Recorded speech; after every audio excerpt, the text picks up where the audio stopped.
mga ka-felingera at felingera ko. Good morning, good afternoon, good evening. So for today's video, healthy-healthyhan tayo.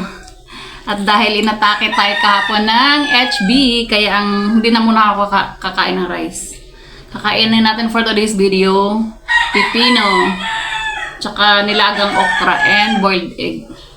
Ang daming pipino. Hindi ka maubos. Mamaya naman lunch ko. Kain po tayo. Nilagyan ko siya ng Japanese mayo. Kain po. Pause ako. Katapos ko lang mag-exercise. Then nag-hula hoop ako. Then nag-walking. Kasi nga, actually hanggang ngayon, nahihilo pa rin ako.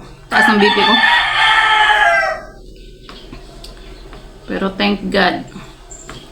Okay na tayo. Thank you, Lord. Kaya mga ka-felingera at felingera ko, ingat-ingat po. Ingat sa katawan.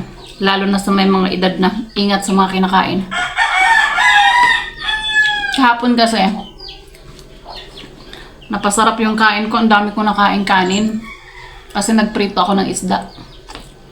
Yun. Pagkatapos, kagagaling ko lang sa lagnat, di ba? Nahihilo ako. Kala ko, yung dahil lang sa lagnat ma. Or nabinat. Nagpa-BP ako. Ating BP. Kaya ngayon, for the healthy mo ng person,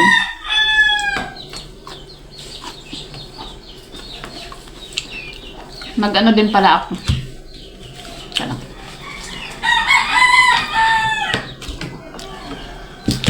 Nagbaba din ako ng okra. Okra na may tawag ito? Excuse me. Okra na may garlic. Yan ang ating iinumin. Bababad ko siya ng 30 minutes. Or mas maganda nga mas maganda overnight. Kaso kanina ko lang binili. Kaya 30 minutes na natin siya bababad. Sarap ng okra. Manamis-namis. At ang ating cucumber.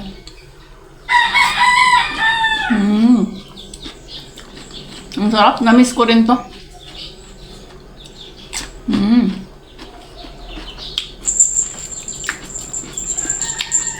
Siyempre, meron tayong egg.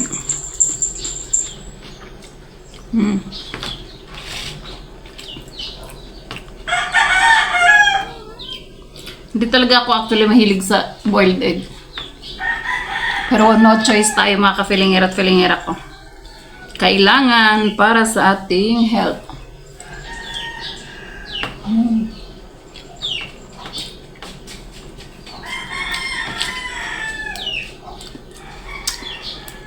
So that's it muna guys. Thank you for watching. Keep safe everyone. I love you all. Please like, subscribe, and follow for more. Bye guys. Love you all.